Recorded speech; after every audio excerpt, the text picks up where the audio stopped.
আসসালামু আলাইকুম ওয়া রাহমাতুল্লাহি ওয়া বারাকাতুহু। নাহমাদুহু ওয়া নুসাল্লি আলা রাসূলিল কারীম, আম্মা বা'দ। সম্মানিত দর্শক, আমাদের সাথে আছে হযরত মাওলানা মুহাম্মদ আব্দুল্লাহ জাহাঙ্গীর সাহেব এবং আজকে আমরা হুজুরের কাছ থেকে জানবো গুরুত্বপূর্ণ একটি বিষয়।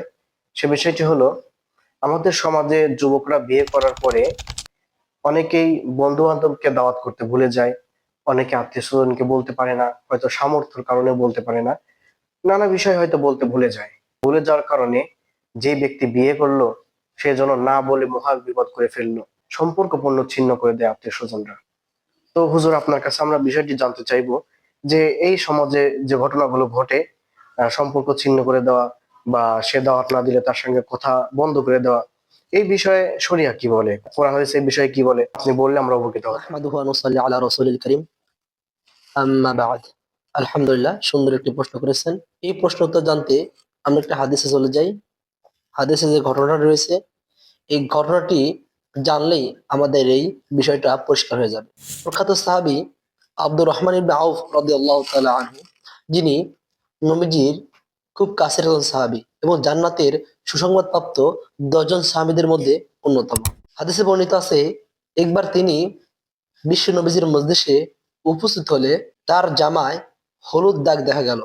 প্রিয় নবীজি সাল্লাল্লাহু আলাইহি ওয়াসাল্লাম তাকে জিজ্ঞেস করলেন, এই হলুদ দাগ কিসে?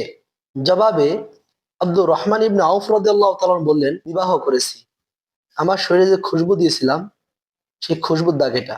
নবীজি তার জন্য দোয়া করলেন, বারাকাল্লাহু লাকা ওয়া আলাইকা, আল্লাহ তাআলা তোমাকে বরকত দান করুন। অলিম ওয়ালাউ বিশাহ, অলিমা করো একটি ছাগল দিয়ে হোক না কেন। মুসলিম শরীফের হাদিস, হাদিস সংখ্যা 2556। হাদিসের ঘটনা থেকে আমরা যা জানতে পারলাম, বিশ্ব নবীজির প্রিয় একজন সাহাবী, জান্নাতে সুসংবাদ প্রাপ্ত এই সাহাবী বিবাহ করেছে, অথচ রাসূলকে দাওয়াত দেয়নি। রাসূল জিজ্ঞেস করছেন, তারপরে বলছেন হ্যাঁ আমি বিবাহ করেছি। রাসূল কি বললেন? তার জন্য দোয়া করে দিলেন। আজ আমরা কি করি? হয়তো ভুলে দাওয়াত দিতে ভুলে গেছে, অথবা সামর্থ্য কোলায় নাই, দাওয়াত দেয় নাই, এই জন্য আমরা কি করি? তাকে আমরা ছোট করি, হেয় প্রতিপন্ন করি। এগুলো থেকে আমরা বের হয়ে আসতে হবে। আলহামদুলিল্লাহ, হুজুরের কাছ থেকে আমরা খুবই একটি গুরুত্বপূর্ণ জবাব পেয়েছি।